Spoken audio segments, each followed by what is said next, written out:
First वाले में equivalent वाले में हाँ अभी भी एक ही है।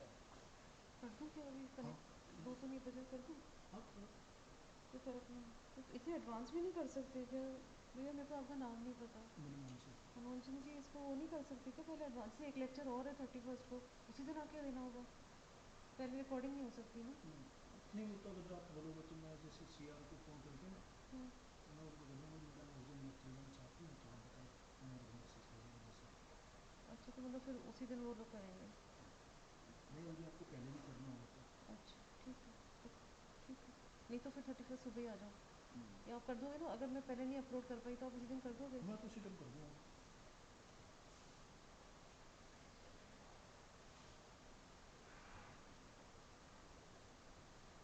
कनेक्टेड है कोई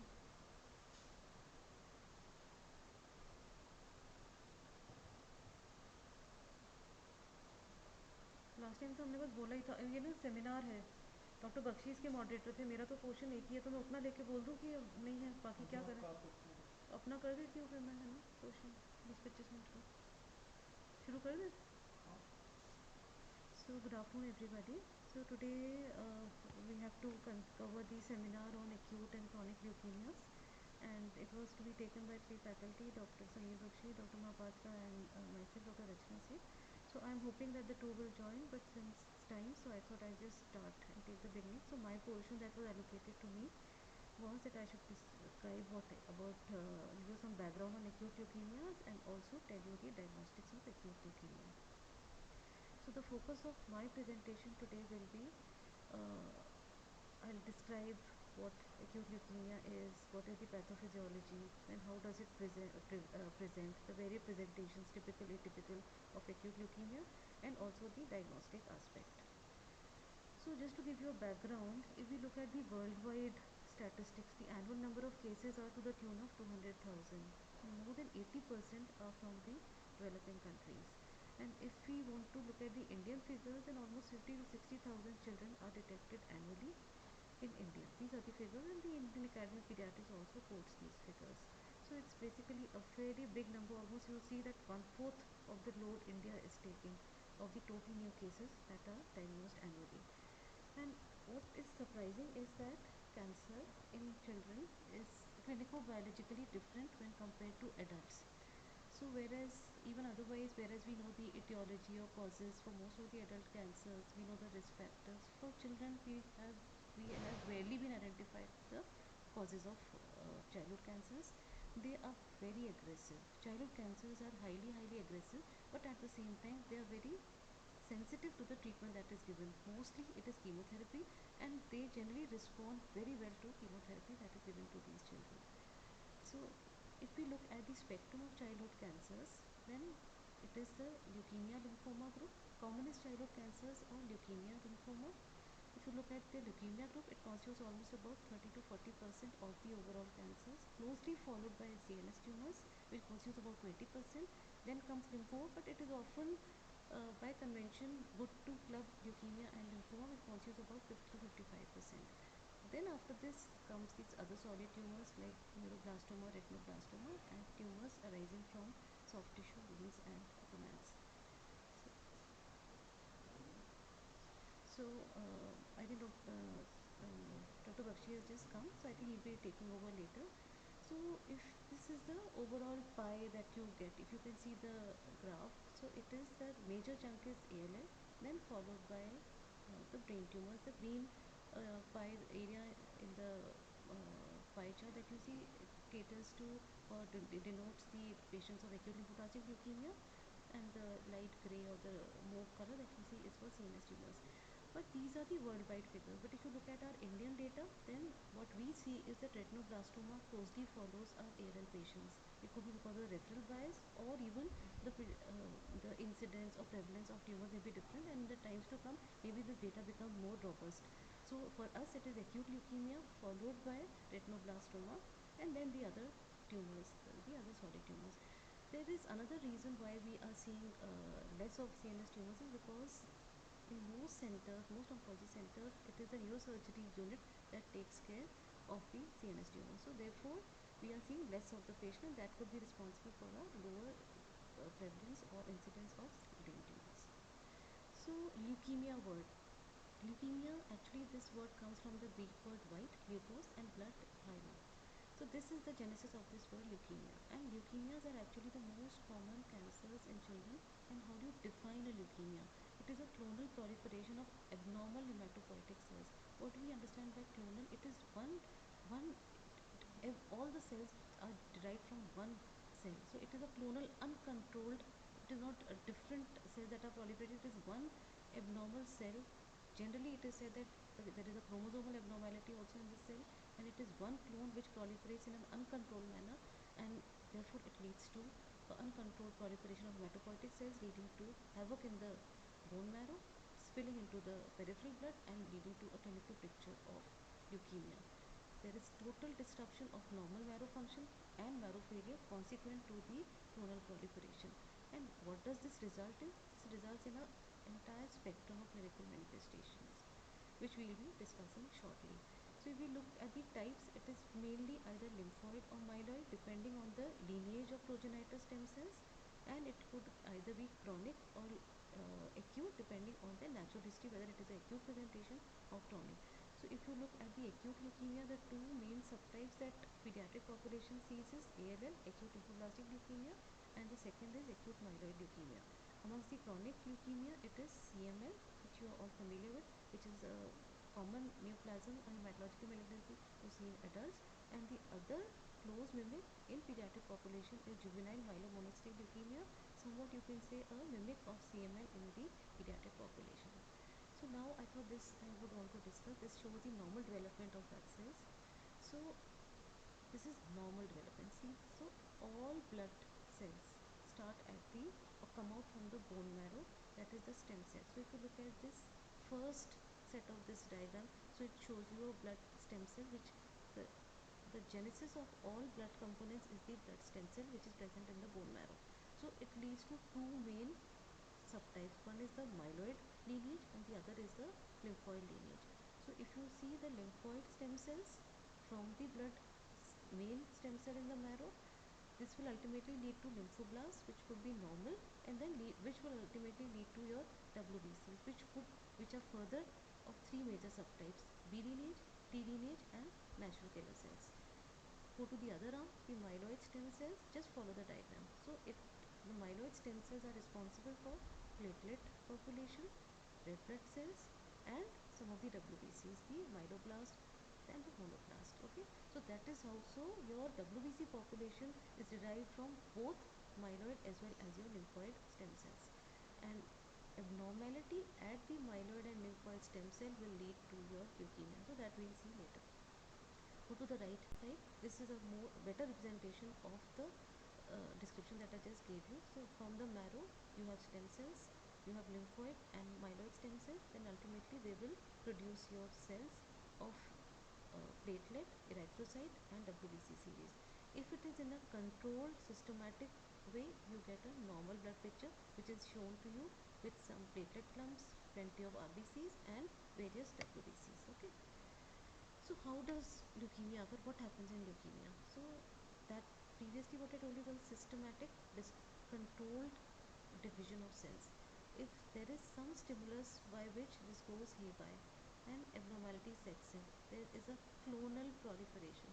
So the myeloid stem cells and the lymphoid stem cells can, due to some stimulation, go into an uncontrolled abnormal growth of lymphoid or myeloid cell, ultimately leads to your leukemia. Okay, so if you see this picture, just see less of RBCs, platelets are, you can see one clump, plenty of WBC or abnormal blast-like cells. Okay, so then this is the picture that you will see in your leukemia. Now coming to, as I told you, leukemias can be classified on a way of acute and chronic. So acute leukemia in children are either ALL, acute lymphoblastic leukemia, or AML. ALL is the commonest a subtype of acute leukemia constituting almost 75%, three-fourths of the leukemias. And the data that we have is that we see more in children below 15 years of age, and peak incidence is generally about at 3 to 5 years, and there is a male preponderance. If we go by the prevalence or the ratio between AL and AML, I told you it is about something about 3 to 4 is to 1. AML can occur at any age. Generally, it is after adolescence, more in the adult also, and here the sex predilection is not very visible as is seen in acute leukemia. But clinical behavior of ALL is far better as compared to AML, although the treatment is far longer for ALL than for AML. Survival is far better for ALL as compared to AML. AML is a difficult disease to treat. It is complex, resistance is known, comorbidities are very high, infection deaths are very high because of the intensive chemotherapy. Relapse is far common. So therefore it is more difficult to treat AML as compared to ALL. So with this background, let me move to the clinical presentation of leukemia. So they have a very varied presentation. So if you look, and primarily the basis of clinical presentation is either a bone marrow infiltration or the extramedullary involvement. So here what will you have? Generally, how soon can it present? It can be as short as a few days, weeks, or a few months. Generally, it will be not for many months. Or if it is many months, then generally we rule out acute leukemia. Start thinking of chronic leukemias. Manifestations are ultimately this: if there is severe bone marrow infiltration by abnormal cells, so manifestations of anemia, thrombocytopenia, and neutropenia will occur. Understandably, for anemia you will have pallor, fatigue. For thrombocytopenia you will have fatigue, purpura, bleeding. With neutropenia, of course, the only manifestation will be severe infection. So that is how these children will present. Because of infiltration and spillage into blood organs, you will have lymphadenopathy, you will have organ involvement like hepatosplenomegaly, severe involvement of bone marrow, you will have joint pain, tenderness. Consequently, there will be limping, refusal to walk. Thrombocytopenia or neutropenia will lead to either rash infections or thrombocytopenic eruptions. Sometimes, these are the common presentations. Sometimes they present with oncological emergencies like superior mediastinal syndrome or vena cava syndrome. You all know here the children present with severe distress because of nodal compression on the mediastinum or the vena cava, suffusion, cough, refusal to difficulty to lie down, inability to swallow, preference to sit in a erect position. So these are manifestations of SMS or SPCS. With tumor lysis syndrome, there can be so much of leukemic infiltration into your kidneys or your renal system that, and there is infiltration, and because there is so much of lysis or because of high tumor load, there is release of metabolites which damages our renal system, and the hallmark of this would be something like hyperkalemia, hyperphosphatemia, hyperuricemia, hypocalcemia, and of course then ultimately it can even lead to a renal shutdown. So this one spectrum.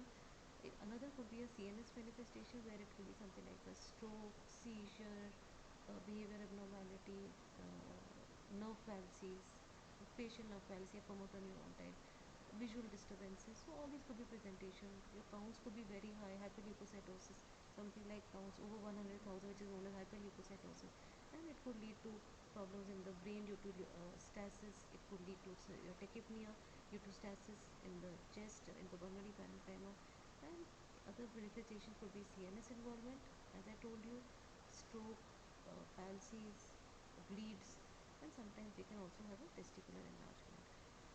So what is the difference between AML and ALL clinical presentation? They can often have similar presentations, but AML is likely to present with higher counts. They're likely to be more symptomatic, okay, because there is an inherent propensity or characteristic of the myeloblast.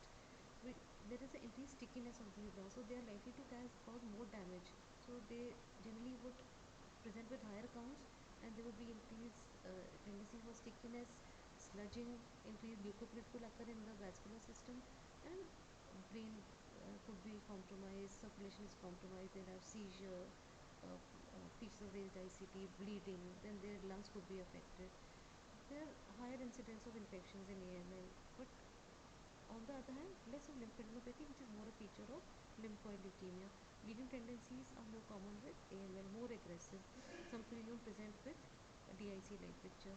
You could have gum hypertrophy, skin deposits, scleroma. I'll be showing you these pictures later. which are all features of AML more. Extramedullary involvement is more with your AML than compared to your ALL. And features of hyperleukocytosis, as I just have already told you repeatedly, which are more manifest with AML, although they could also occur with ALL. CNS involvement may occur, something like a DIC like picture, bleeding from all sides is more a feature of AML, particularly APML, acute promyelocytic leukemia, the M3 variant of AML. So quickly I'll show you one case. See, this case presented with a history of fever, progressive pallor, 3-month duration. There was history of blood component therapy. On examination, there is generalized lymph node enlargement, pallor, hepatomegaly, counts, as you can see, TLC was low, but then there was a relative lymphocytosis, platelets were low, and hemoglobin was low, and he was diagnosed as ALL. Another old child who presented with 1-month history of pallor, diffuse facial swelling, proptosis, conjunctival bleed. If you can see, this is something what is showing extramedullary involvement, chloroma, okay, and also had a splenomegaly. His counts were very high. TLC was 1.5 lakhs, hemoglobin and platelets were low, and he was ultimately diagnosed as acute myeloid leukemia. So these are common uncommon presentation. First child that you see significant lymph node enlargement. Other child is in SMS. See the massive nodes, suffusion, full face. He's sitting erect. The third child has significant lymph node at the neck. He had some features of superior vena cava syndrome. Other child in a red t-shirt has massive lymph node with unusual presentation. Other eye was a real unusual presentation of extensive swelling of the eye. So you can have varied presentation.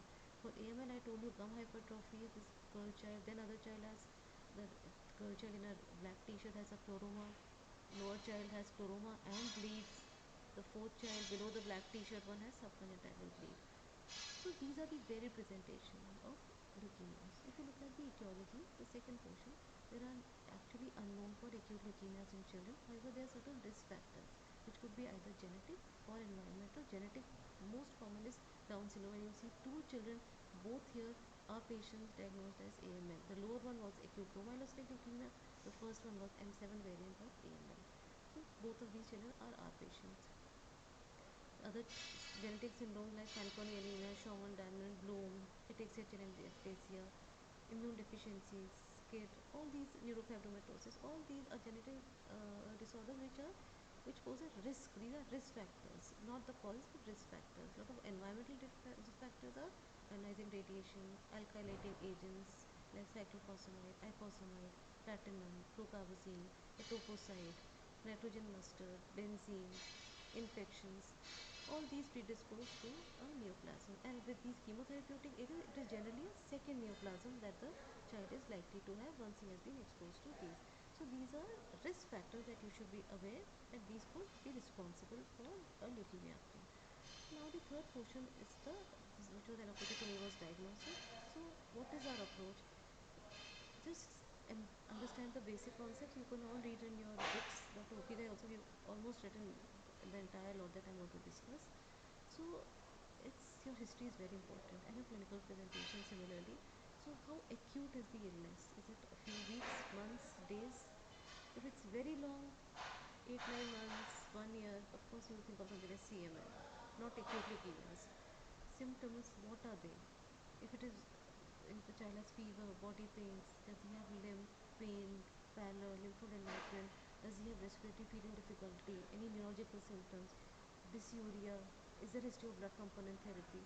These, what is your treatment history? Has the child been treated with antitubercular drugs? Has steroids been given? If steroids are given, then he would have masked our disease like leukemia occurring. So these are very important as to what the child has been treated with, and what is the history of presentation. Okay, it could present both with routine clinical presentation or an unusual presentation. This is followed by a detailed physical examination where you should see, is your child well, or is he, how sick is he? You should really be able to form an impression. AML child will be really sick, ALL may be relatively stable, GML would be sicker, CML would be, even with very high counts, would be a fairly stable child. So how severe is the pallor, bleeding, lymph node enlargement, liver screen sizes, are the features of distress, CNS symptoms, are your testicles also enlarged? All these would reflect onto your tumor burden. Then comes your most important component, that is the investigations. So if you look at the investigations for any form of leukemia, you have to ideally understand four components: morphology, immunocytochemistry, immune phenotyping, and cytogenetics. And these are actually evolved over the time. Earlier we were treating only based on morphology and sometimes IHC, but currently they have become so sophisticated that by the end, when you have cytogenetics, you are able to actually describe the disease so well and prognosticate and understand the treatment that you need to give to a child very well. So you should start with your basics, do your CBC. Hemoglobin would generally be low, could just be moderate anemia also. TLC could either be normal, elevated, rarely decreased also, as you saw in the first case, but there would be a relative lymphocytosis in your, particularly in your ALLs. There could be some atypical lymphoid cells. Platelets are generally low. Okay, so this is your CBC. Sometimes your counts are very high. If they are beyond 50,000, we know that the risk has increased. So it poses a elevated counts pose a added risk to once you consider your risk stratification. Then you do a very good peripheral smear examination. This is very important. Look at your RBCs, WBC, morphology, any abnormal cells, platelet count. So here you will know, are there atypical cells, are they looking like blasts. Everything would be known by this, and you'll be far wiser once you've done your CBC and your peripheral smear. And try to make a distinction whether it is a lymphoid blast or your myeloid blast. And you may or may not proceed with your bone marrow examination. It is not a must that you need to do a bone marrow examination at this stage. Okay. So after this, once you've seen your CBC, you've seen your peripheral examination, you are aware with your morphology, either from your peripheral smear or your bone marrow examination. So now you see two sets of presentations. So first is your lymphoblast and second is your myeloblast. So focus on the lymphoblast section. So these are slightly larger than your lymphocyte, but that is not the rule. The cytoplasm is very scant. Just see, it is a very high nucleocytoplasmic ratio. Cytoplasm is very very scant, and it is, the chromatin is coarse, okay, than the than your myeloblast, and nucleoli are typically absent, okay, in your lymphoblast, and there is no all rod. Okay, so these, but you have to see the smear to understand, but these are your salient points to guide you. On the other hand, just see the myeloblast, which are larger, about a little more larger than your lymphoblast. The cytoplasm is grey, it is moderate, whereas the cytoplasm is very little in your lymphoblast, and it is scant blue. Here it is a greyish and slightly more. Fine chromatin is there, and nucleoli are present, 2 to 3 nuclei are present, and if all rod is present, I will be showing you a figure, then it is diagnostic of AML. Absence of all rod will not prove an absence of AML, but presence will confer the diagnosis of AML. So earlier we used to use L1, L2, L3 classification. So L1 is your first typical lymphoblast which I described. Just see your lower one with violet colored blasts, which are typically blasts with your vacuolations, which typically are the L3, which looks something like your Burkitt leukemia. So L1 is your typical blast. In the middle is your L2 variant, where it's something intermediate between L1 and L3. L3 is something what you have like your Burkitt leukemia. Cytochemistry, you have a lot of stains which can be described, and typically for it could used are MPO, Sudan Bay black, NSA, PAS, acid phosphatase. But here at AIMS we are resorting to MPO positivity. As I just told you, if it is positive, it diagnoses AML. Later, lower down, if you see PAS and acid phosphatase, again point, if they are present, then they are more in favor of your lymphoid. Third component of description is your immune phenotyping, where you have to use certain CD markers, which is again a evolution and a development in the diagnostics of acute leukemia. So there are certain CD markers which we take as diagnostic for a lineage. Supposing it is B lineage, precursor B cell, immature B cell, it is something like CD79A, 19, 20, okay, and mature B would be 20, 21, 19, surface immunoglobulin. So mature B would be something like Burkitt leukemia, L3 variant. Other would be your conventional ALL. Then, as I told you, T cell, you will have other CD3, 5. So in a nutshell, you should know that you have immune phenotyping, which is done by flow cytometry or by PCR. At AIMS we are doing by flow cytometry. We identify the CD markers by fluorescence, and we are able to, based on the CD marker that we identify, we label it as B, PB, or mature B, or we label it as TALL. Okay, and there are a lot of just to complete the list, you don't have to understand, but you should know that there are certain genetic abnormalities cytogenetic aberrations which confer good or poor prognosis. For example, high chromosome number more than 50 would confer a good prognosis to a ALL child. Okay, whereas Philadelphia chromosome positivity translocation 922 would confer a poor outcome. Okay, so you should just know that, and these have been given to you. Just go through in detail. They are there in your books also. The idea is to sensitize you that this completes your description or classification of ALL. Okay. Coming to AML, we follow the same pattern. There is a morphology. So there are about 7 subtypes, 8 subtypes of by morphology. Okay, M3 should be particularly known because it is promyelocytic leukemia, and here children do very well on treatment. So this is the morphology. One myeloblast that I wanted to show you. Typically, just see the cytoplasmic rod. This is the order. Okay. Then here, coming to the next component, cytochemistry, MPO and Sudan B is typical for your AML. So this is how they look like, and currently at AIMS we are resorting to MPO positivity, MPO staining. Then comes your third classification system, immunophenotyping. So myeloid markers, typical myeloid, pan-myeloid are 13, 14 and 33. These CD markers with MPO positivity come, then we have made a diagnosis of GML. Again, similarly, we have certain cytogenetic risk factors, okay, which are there. You don't have to get into the details, but as I told you for ALL, you do have certain cytogenetic aberrations which confer good or poor prognosis. For example, if you saw that child with chloroma, she was 822 positive. So we know that this is because of this, there is a predilection for this translocation, and overall survival is going to be very good. So that is one of the important concepts of cytogenetics, that we are able to risk stratify and tell them the outcome. Okay. A lot of differential diagnoses for leukemia are juvenile arthritis, osteomyelitis, infectious mononucleosis, ITP, aplastic anemia. Certain malignant conditions can mimic acute leukemia, but generally it is either metastatic neuroblastoma or rhabdomyosarcoma or retinoblastoma, which will give a picture similar to acute leukemia. To complete the list, this will be taken in detail later on by other faculty. Once a chronic leukemia constitutes about 3 to 5% of leukemias, it is basically CML and GML for us, pediatricians. So CML is something what you see in your adult, and you get a counterpart in your pediatric population, and a further mimicker of this is juvenile myelomonocytic leukemia, and let's see how it is. For CML, your hallmark is your Philadelphia chromosome positivity, that is the 922 translocation. We'll be discussing that in detail. There's a section on that. Okay. So just to complete the list, you have CML, where we know that it's similar to adult CML, generally seen in children older than 4 years. And you have a phase of chronic phase, accelerated phase, and blast crisis. And you would have symptoms non-specific, they'll be fairly well preserved, and leukocytosis will be there. And genetic testing and a smear examination will identify. Treatment would be again discussed in detail, but it is either imatinib and a transplant. For us, what's even more important is the JML, which is a sort of a close mimic or a differential to CML.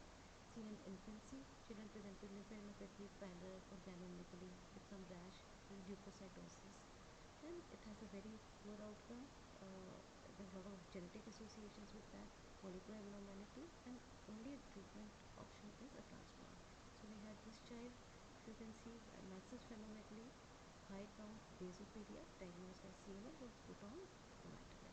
Another child, 1.5-year-old, again had massive spleen, thrombocytopenia, high count, was ultimately diagnosed as GML. Two other children, similar pictures.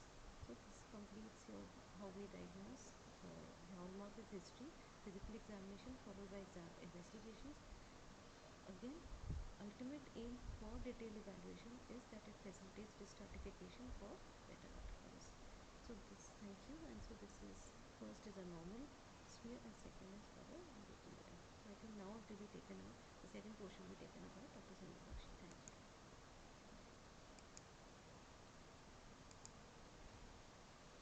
Dr. Sunil? I took the, what you told me initially, what I have taken, what you told me initial description, diagnosis, and treatment. Okay, fine. मैं fair देखो हाँ नहीं मैं लोग वो है चलता है हाँ फिर वो कर दो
आपकी शायद पेन ड्राइव रह गई है।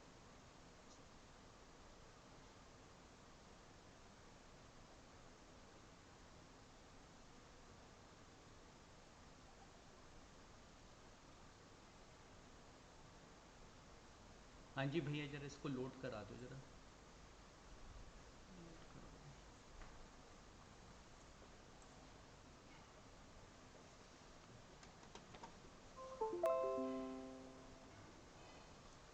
ये हटा देंगे, ये हटेगा, ये हटेगा। ये हो गया मेरा MBBS लेक्चर कहाँ गया?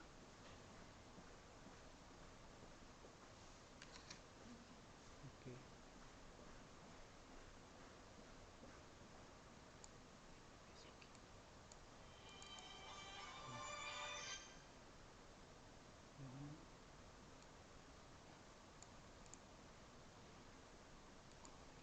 इधर डाल दूँ?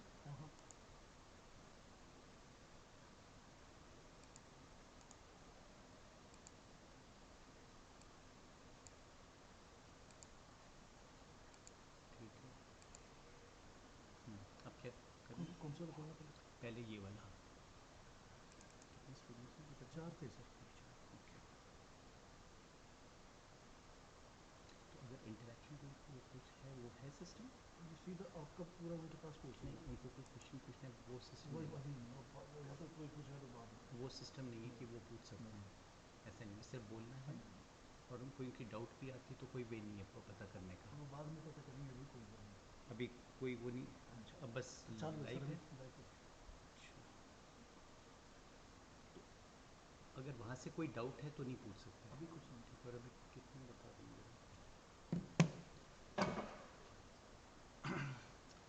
Okay, so what we'll do is we'll go through the in the next half an hour we'll go through the principles of treatment and the risk stratification.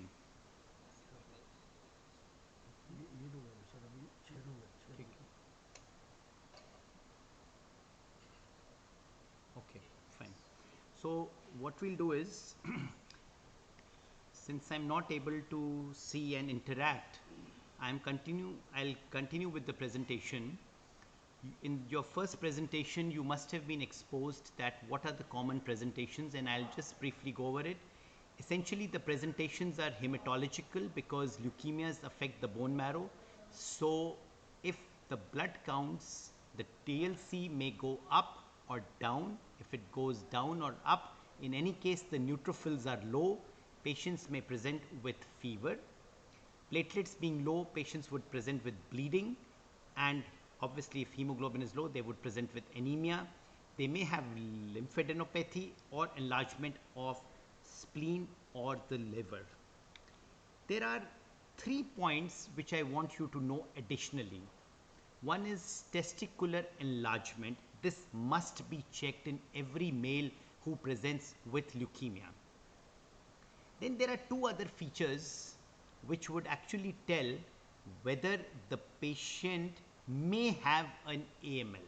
So presence of chloroma or presence of gum hypertrophy. These are 2 features which would point that the patient is likely to have acute myeloid leukemia rather than ALL. Otherwise, presence of lymphadenopathy, presence of liver, spleen enlargement, any other feature does not differentiate between the type of acute leukemia. You have been told that the diagnostic tests are CBC, peripheral smear, marrow, flow cytometry, and then for prognosis you do a cytogenetics and the molecular diagnostic tests using PCR and FISH. Let me tell you, we'll first talk about ALL. Now, the 3 common ALLs are B precursor, T cell, and this mature B cell is only 1%. Mature B cell is synonymous with Burkitt leukemia. The B precursor currently is 85% and the T cell ALL is around 10 to 15% in the West. The current scenario in All India Institute is somewhat similar to what is there in the West. Let me tell you 2 decades back or 2 decades back, in India, the B precursor ALL was barely 70 to 75% and the T cells were 25 to 30%. Even today, in some centers like the Adyar Cancer Center in Chennai, the T cell ALL continues to be above 20 to 25%. One of the thoughts is that the modernization, the urbanization has resulted in more B precursor ALLs, as is in the West. Coming to the general principles of treatment of ALL, it involves induction, consolidation, CNS prophylaxis, and a maintenance therapy. So let's talk about, before we go to this, you need to know what is the risk stratification in BALL. There are two things which determine the risk stratification. One is age and the other is the white cell count. And then the presence of CNS disease, involvement of the testes as well, but involvement of the CNS puts it into a high risk pathology. Cytogenetics and molecular markers. So let's talk about age. Age below 1, very bad. Age 1 to 9 years, good, and above 9 years, that means 10 years or more, again comes in a poor category. White cell count, the cutoff that is used is 50,000. Below 50,000, okay, above 50,000, high risk. Cytogenetics, I want you to know one cytogenetic feature which puts it into high risk, and that has a specific treatment, and that is the presence of the Philadelphia chromosome. The proportion of Philadelphia chromosome positive ALL increases as the age of the patient increases. A lot of translocations are cryptic. The word cryptic means that they are not seen on a routine cytogenetic evaluation, and what you have to do is either a PCR or FISH, and those markers are, it could be even the 922 translocation, which is the Philadelphia chromosome, it could be 411, it could be 1221, so any translocation could be cryptic. Another important feature that is used in risk stratification is, when we start treatment, we start with steroids. Supposing the TLC is, let's say, 80,000 and there are 90% blasts on the peripheral smear, 90% of 80,000 would be approximately 72,000 per microliter.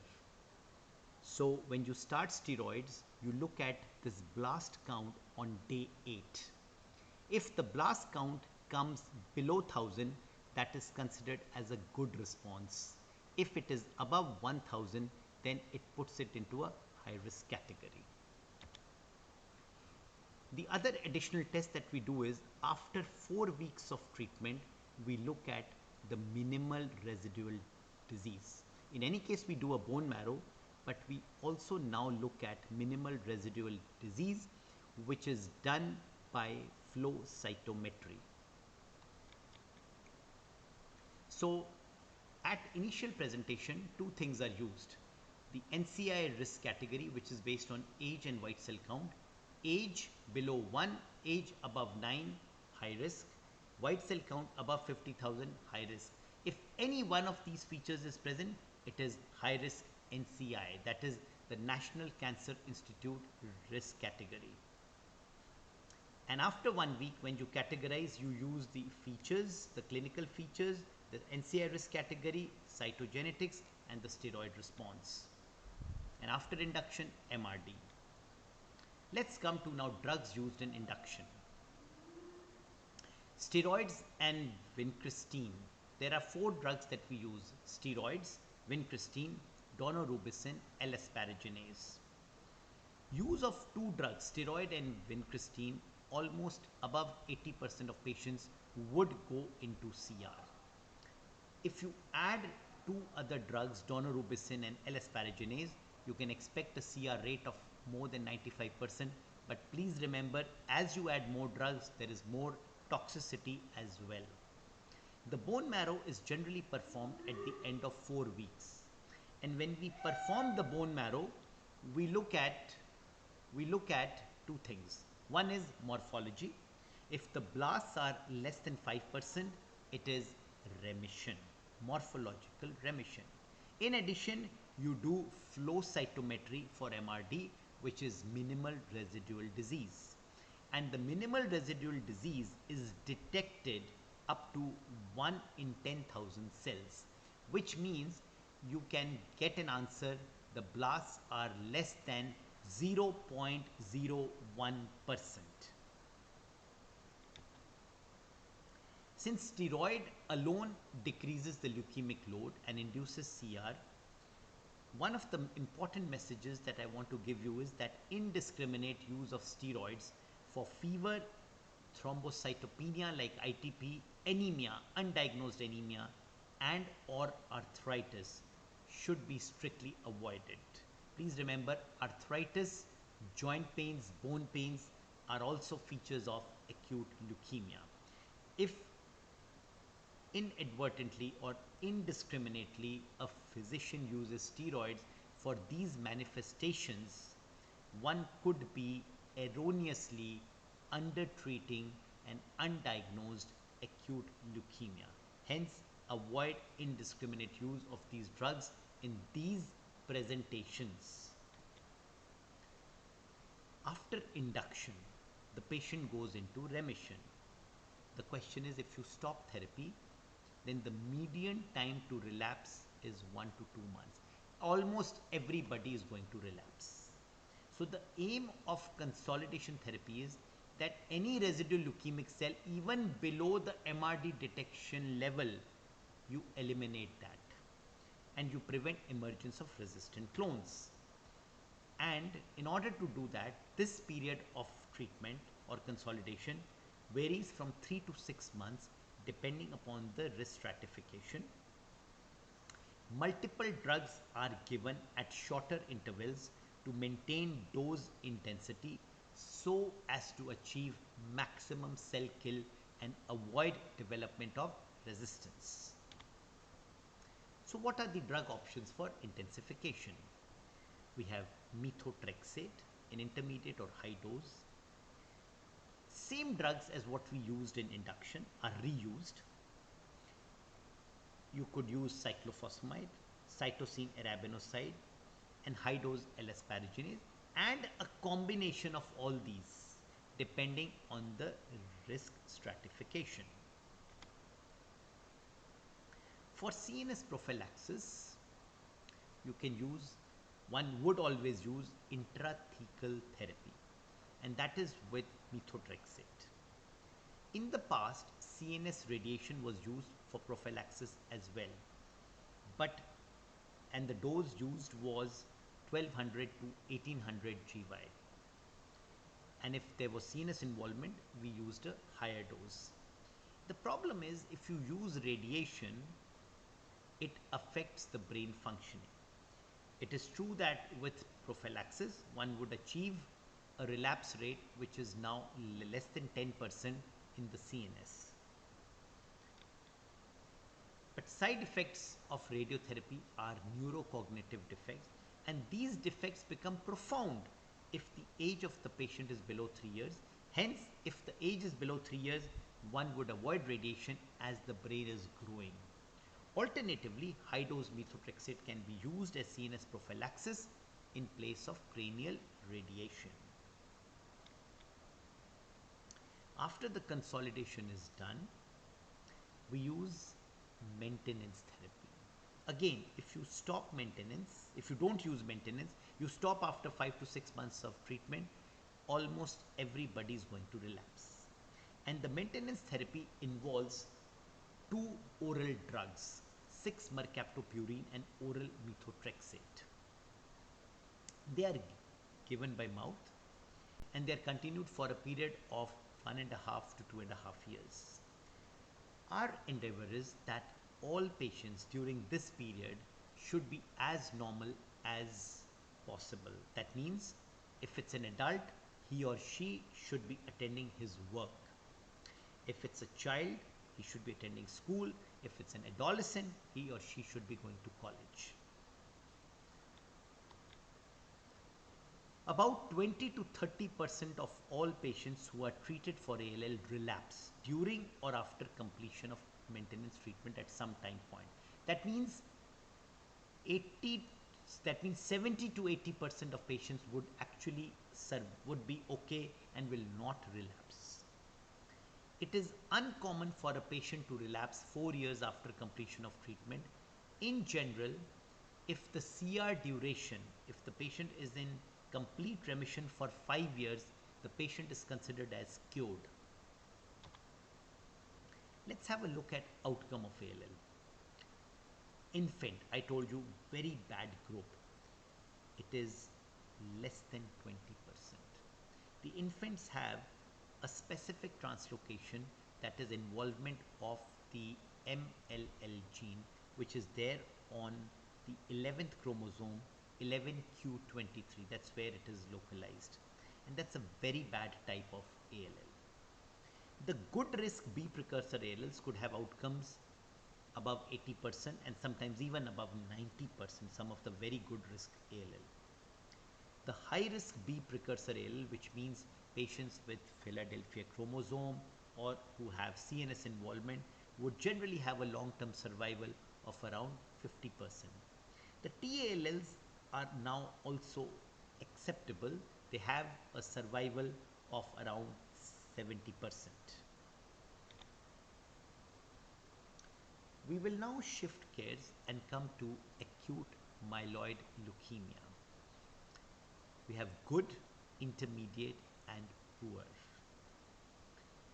The risk stratification in AML is into 3 groups: good, intermediate, poor.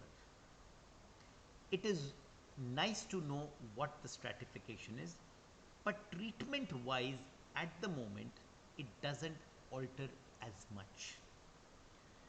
Now, what is this good, intermediate and poor dependent upon? This is dependent upon cytogenetics and the molecular markers.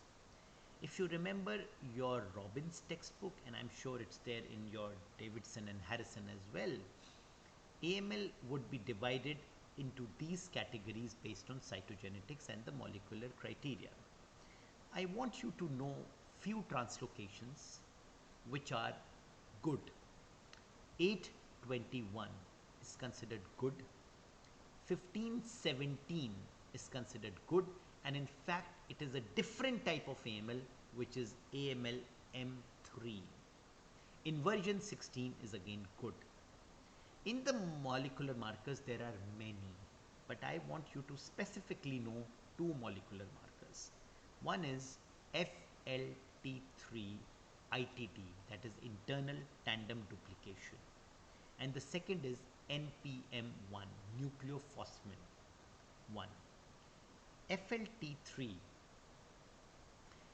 if it is internal tandem duplication is present, then it is bad.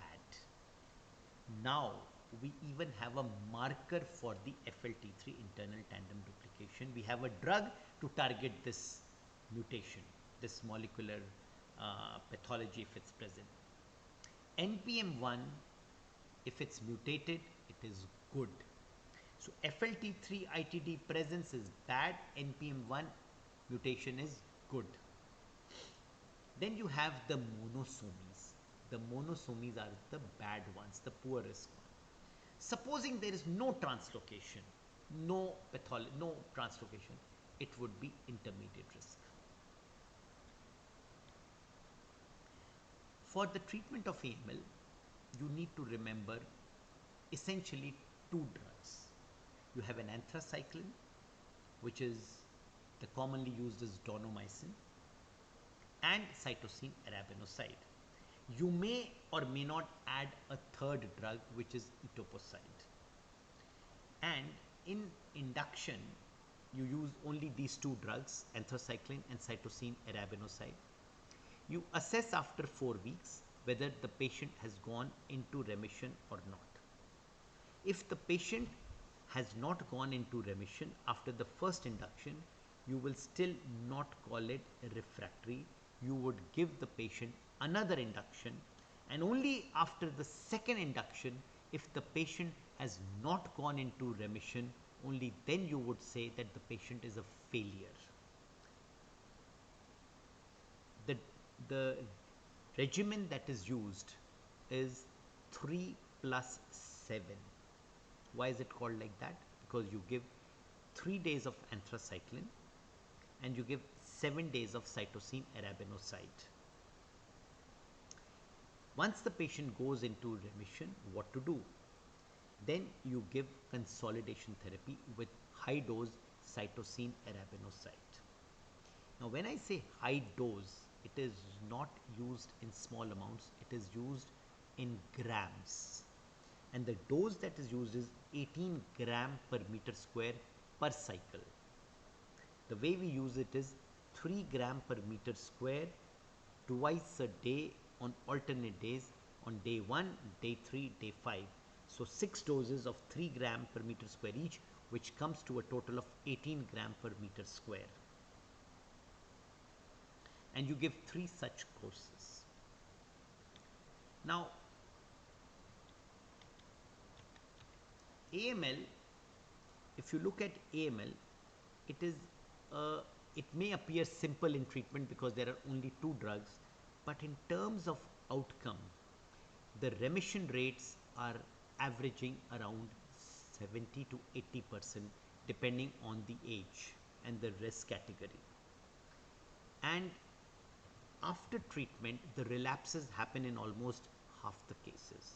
So if you start with 100 patients, around 75 go into remission, half of them will relapse after consolidation therapy, which means approximately 35 would stay event free. Those who relapse are reinduced and offered a transplant. Some people, some centers would also offer transplant in upfront AML in the first remission itself if the patient was a poor risk category. Personally speaking, we don't advocate transplant in CR1, but it is okay if you transplant in CR1. Every physician has his own way of treating. The way we follow here is we give treatment with induction, consolidation, and we plan for transplant. If the patient doesn't relapse, that's the end of the treatment. If he relapses, we give reinduction and plan for transplant. We talked about 15-17 translocation being a good risk AML. This is a unique type of AML, has a very high risk of bleeding. In fact, when we treat APML, the CR rates that are quoted are above 90%. But I want to tell you that 20 to 25% patients of APML die before a treatment is started because they present while you are planning treatment or you are in the process of diagnosis. They may present with a major intracranial bleed and die of hemorrhage. Hence, APML or acute promyelocytic leukemia is considered as a medical emergency. Every leukemia is an emergency, but APML is a super emergency. The way you diagnose it is based on the characteristics of the blasts. They have phagots, they have very specific diagnostic criteria on morphology, and then you confirm it with a molecular test for 15-17 translocation. Why you need to know this? The treatment is very different from what I told you for AML. The treatment involves induction is over a period of 6 weeks, and you have 3 important drugs to know. One is ATRA, because this 15-17 translocation is such where ATRA would work. And ATRA is all trans retinoic acid. It's an oral capsule. It has side effects as well, but it is a very effective agent for APML. The other agent that is used is arsenic, that is given as an intravenous infusion. In addition, the third drug that is used is donomycin. Generally, our practice here is a combination of donomycin and ATRA. There are protocols which use only ATRA and arsenic, or arsenic alone. Our practice here is donomycin with ATRA. Once you start treatment, the remission is assessed after 6 weeks. If the patient goes into remission, then you give 2 cycles of consolidation with either an anthracycline or cytosine arabinoside. And this is a unique type of AML because after consolidation, this patient needs maintenance treatment as in ALL with 6-MP and methotrexate. In addition to these 2 drugs, you also give 2 weekly pulses of ATRA every 3 monthly. So the maintenance is carried on for almost 1.5 to 2 years, like in ALL. It has a very high cure rate, but has a very high risk of bleeding in the initial treatment period. We will switch gears and come to chronic myeloid leukemia. Chronic myeloid leukemia is a unique type of leukemia and we have a sea change in its management. When I was a resident here under training, chronic myeloid leukemia in the late 90s up to 2000, 99-2000, almost every patient died if he was not transplanted over a period of 4 years or so. The drugs that were available just gave the person 3 to 4 additional years. And if a transplant was done, a bone marrow transplant had to be done to cure it. We knew that this has a Philadelphia chromosome. We knew that it has a translocation involving between 9 and 22 chromosome, which when it gets translocated, you get the Philadelphia chromosome. And then we also knew that how it works. How the translocation produces leukemia through tyrosine kinase activation. So before we come to the present treatment, I want to just tell you how CML presents. CML, it is chronic. So presentation could be with a large spleen and the patient says, oh, I'm having a heavy abdomen, a bulging abdomen. That is one presentation. The other presentation is the patient goes for some other complaint to the doctor and they do a CBC and check their abdomen. They find a spleen which is enlarged. They do a blood count for some other thing and they find that the white cell count is very high. So the presentation could be like this, which is the chronic phase CML. If a chronic phase CML stays untreated or undiagnosed for months and years, the patient could present either in accelerated phase or the blast crisis phase. When we say blast crisis, it means that the CML has got converted into an acute leukemia, which could be either ALL or AML. And this acute leukemic presentation, which is the blast crisis of CML, is a terrible presentation and it is not like the garden variety ALL or AML. The accelerated phase is somewhat between the initial phase, which is the chronic phase, and the blast crisis phase. The diagnosis is made by a CBC, which would show a high white cell count, a platelet which is high if it's a chronic phase, and hemoglobin which would be essentially normal. if what you see in the peripheral smear is a lot of myelocytes, metamyelocytes, promyelocytes. So basically it's a left shift, and a specific thing that you notice is basophils. Normally a normal person would have basophils less than 1%. So if in a normal person you are seeing basophils again and again, that's not normal, because the percentage of basophils seen on a peripheral smear in a normal individual is less than 1%. So basophilia is an important feature that you see on the peripheral smear of CML. So essentially it is a left shift with a high white cell count, basophilia, and a normal to a high platelet count in a chronic phase. And in an accelerated phase there are more blasts, more basophils, and in blast crisis it is like an acute leukemia.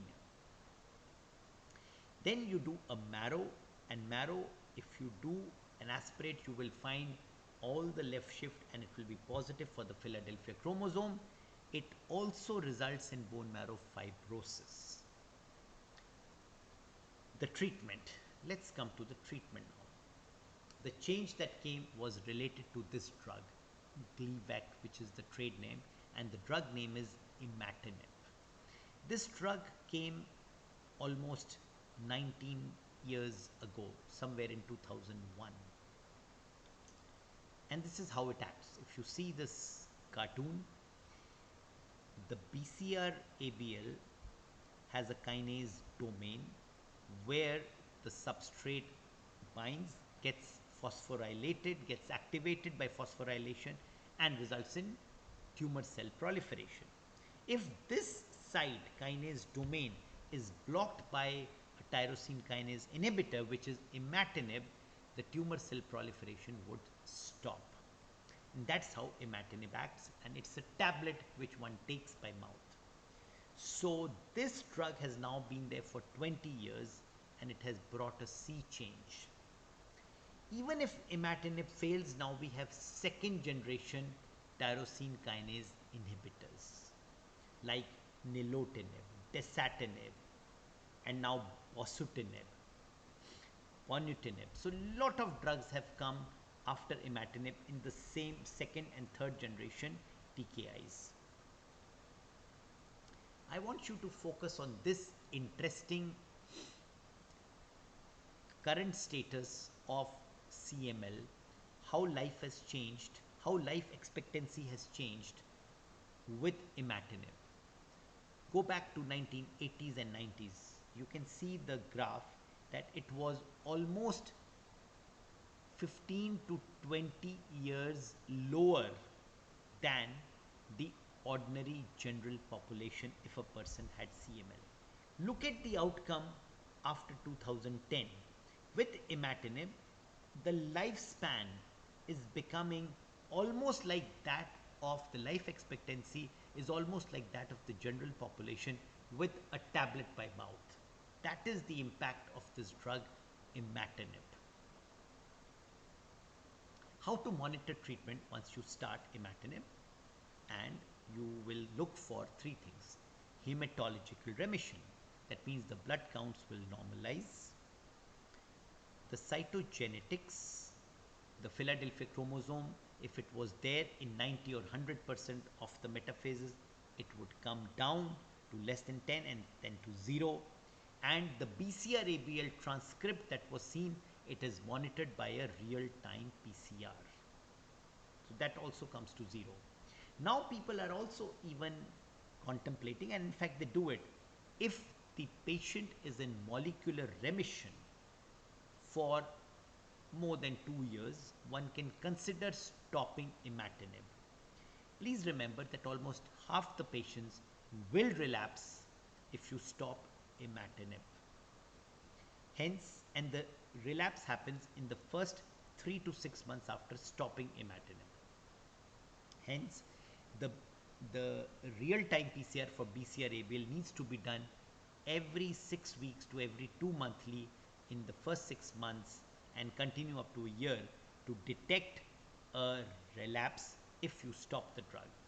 Fortunately, even if it relapses, if you retreat with imatinib, the patient goes back into remission. How long to continue, I've already talked about. So if you don't stop it, the treatment has to continue lifelong with the current knowledge, and if you have to stop it, I would say it should be done only under a clinical trial. That's the last slide for this talk.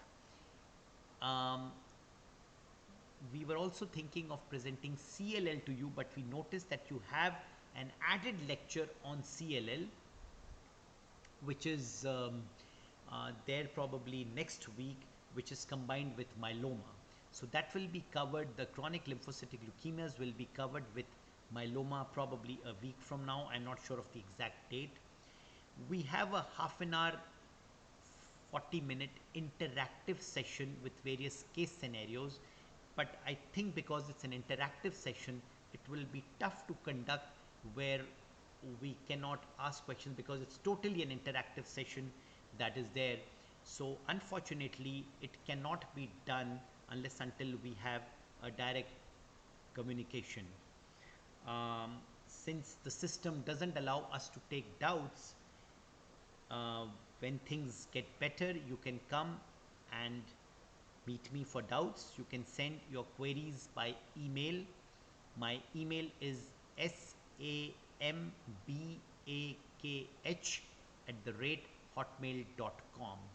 My name is Sameer Bakshi, so you can send the doubts through email, and I think that's about it. Thank you very much.